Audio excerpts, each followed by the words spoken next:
All right, ladies and gentlemen, let's get this puppy underwear here tonight on a freaking Friday. Yes, Friday.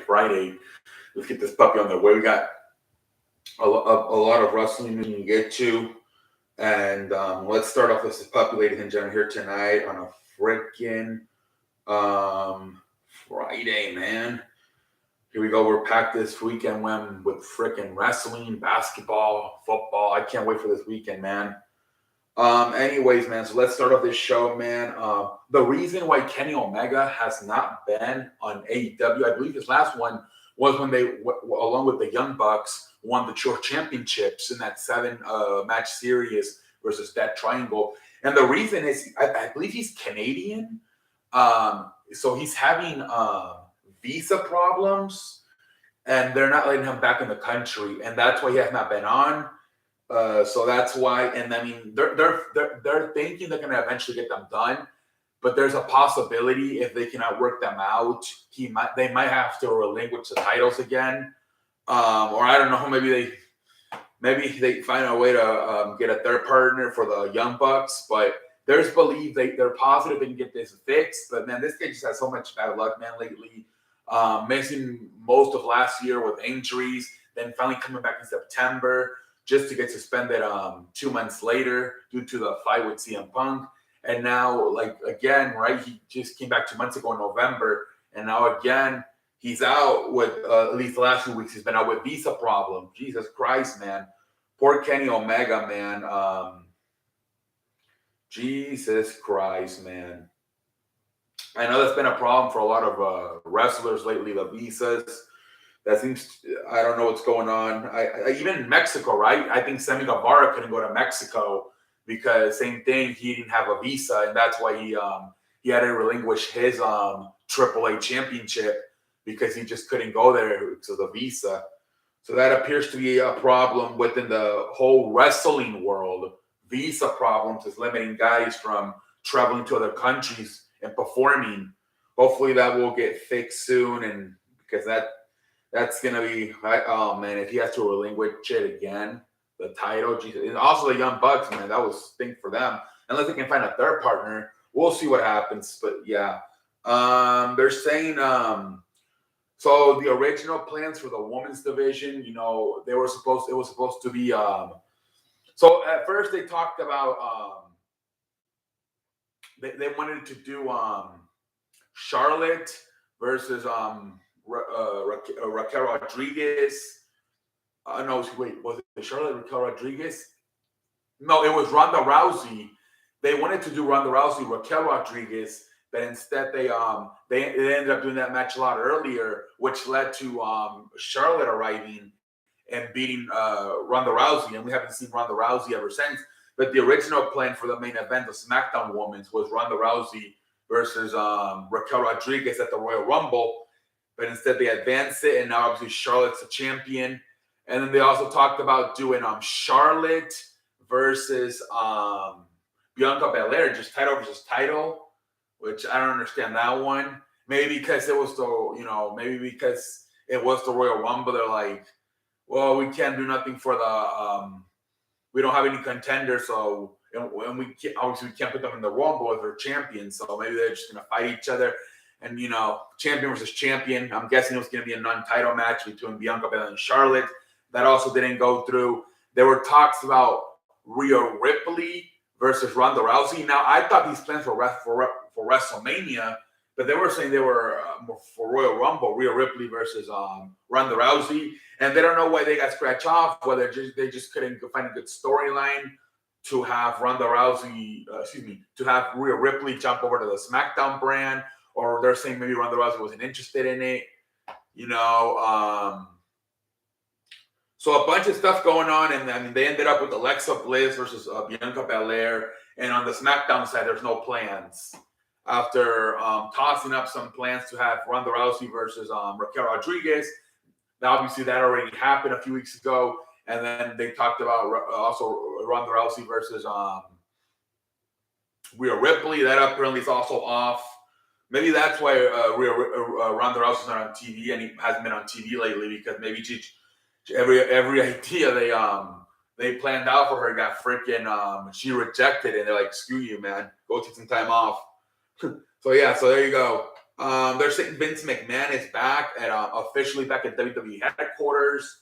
They're saying this was a rumor for a few weeks, but I guess somebody whose trusted source spotted him a few days ago in Stamford, Connecticut at the WWE headquarters. So he's officially back. Obviously, he's dealing with all the lawsuits, but also that he said that he's looking for more responsibilities. He wants more stuff to do. Obviously, right now he's only chairman of the board. He has no control over creative. So obviously, again, like I keep saying, slowly get in that swimming pool, right? First step, second step, third step before you're in the deep end. So we'll see. But already, Vince McMahon apparently being confirmed he is back indeed in WWE headquarters and looking for more responsibilities as time goes along.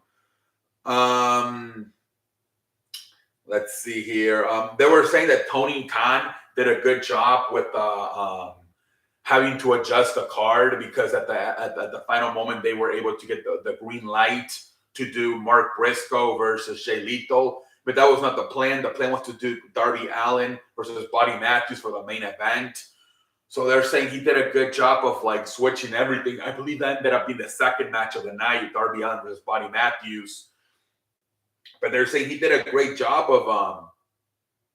of giving everybody still a good time in their matches and still like having a, what was it, like 15-minute main event between Mark Briscoe and Jay Lethal. Unlike WWE, he completely screwed up that final hour, right?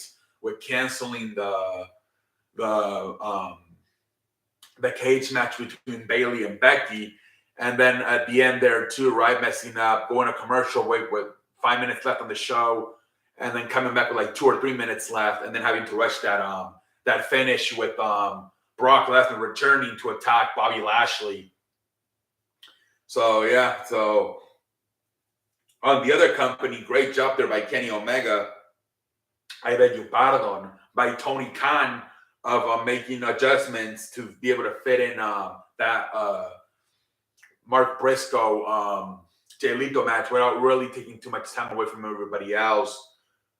Yeah, unlike Mr. Triple H messed that one up, it seemed, or whoever messed it up. Well, probably Triple H, because he is the head of creative, which means he's the one that gets the final say. So that's a point for Tony when it comes to having to adjust on the fly. When it comes to the card, having to change. But anyways, let's move on. So Doudrop. No, hold on. Let me do this one first. Let's see here. Oh, I'll do Luchasaurus. Again, another wrestler who has not been on. The reason why Luchasaurus has not been on Dynamite, apparently, or AEW TV the last few months or weeks, whatever it is. And we were complaining this yesterday on the stream on TikTok. We're like, where the hell is Luchasaurus? And apparently it's because the company that designed his mask is suing AEW and Luchasaurus for the rights of the earnings, of the money that AEW and Luchasaurus have made off the mask. They're saying that because they created the mask, they have all the rights to the money, the merchandise sales. They need to get it, and so they're suing them over it. Randy Orton in the past and WWE were sued by Randy Orton's tattoo artist for Randy Orton being on the tattoo on the video game and not asking for permission. And the judge gave the win to the tattoo artist. So here again, it's very possible that the company that designs the mask could get the win over the judge. And back in 2021, actually, they made a mask designed for Luchasaurus, and Tony Khan bought the rights to it, but they never used it. I don't know why. If you already bought the rights to a mask, why not you're using this one who you don't have the rights to?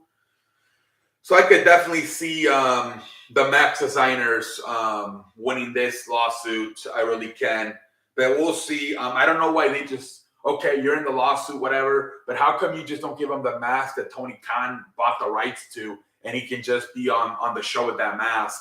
I think there's still a way where you're dealing with the lawsuit, but you could still have them. If you do have if it's true that you did also purchase another mask from the company with the same company, and you actually got the rights to it, well, how come you just don't use that one and have them on TV?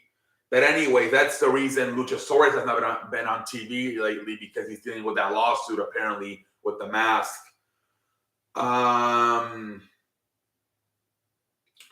And then another reason, another star has not, Jesus Christ, another reason Doudrop has not been on WWE program is because she had COVID and she had it really bad, just like Keith Lee had it really bad a few years ago, to the point where it was threatening her heart.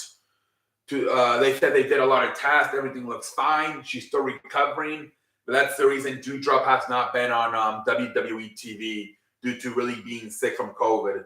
Here, speedy recovery to Doudrop, man. Jesus Christ. A lot of people, we're getting a lot of explanations why a lot of people haven't been on TV lately in this show. But yes, let's hope she gets back soon. Remember Victoria from WWE? I think she was just in the Royal Rumble a few years ago as a prize entrance. She actually freaking made her return to TNA Impact this week as Tara. She was in a tag team match, and then I think she ended up turning stabbing her partner in the back and turning heel on her. So Tara, Jesus Christ, how old is she? She's got to be like 40, 50. She is still wrestling, is formerly known in WWE as Victoria. She was good. I remember her, especially as a heel. So she is back in WWE, or she is back in TNA as Tara. Okay.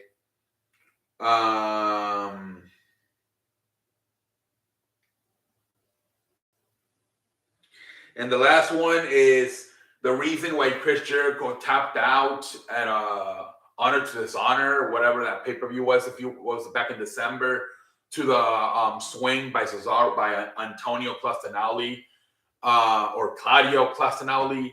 Apparently, Chris Jericho's been trying to find a way to do this for years. How to have Claudio win a match with a swing. And apparently they just said, you know what, if I can tap out, let's just do that. But the thing is that, and that's why they decided to do that, because he thought it was a badass move. And he thought that the crowd would get super energized when he did it. But then when the swing ended, the crowd would kind of calm down again.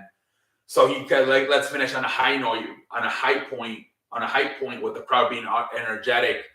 But the thing is that I think if you do this in the future again, I think you got to do it for a while, maybe like 20 to 30 swings, to really sell to the crowd. Oh, he's really this. He's going to throw up.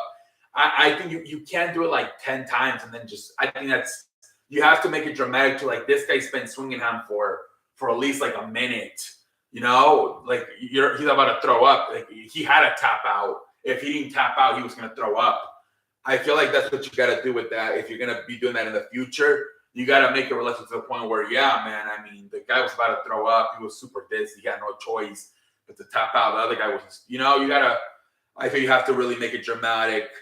I don't think you can just tap out after just, 5 or 10 swings. You're going to look like an idiot. But I think that's all the news for today, ladies and gentlemen. Let's see here. Let me go over it again just to make sure I did cover everything as a professional here tonight on a Friday.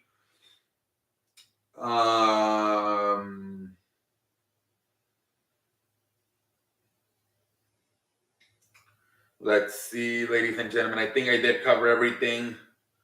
All right, ladies and gentlemen. Until next time, holla!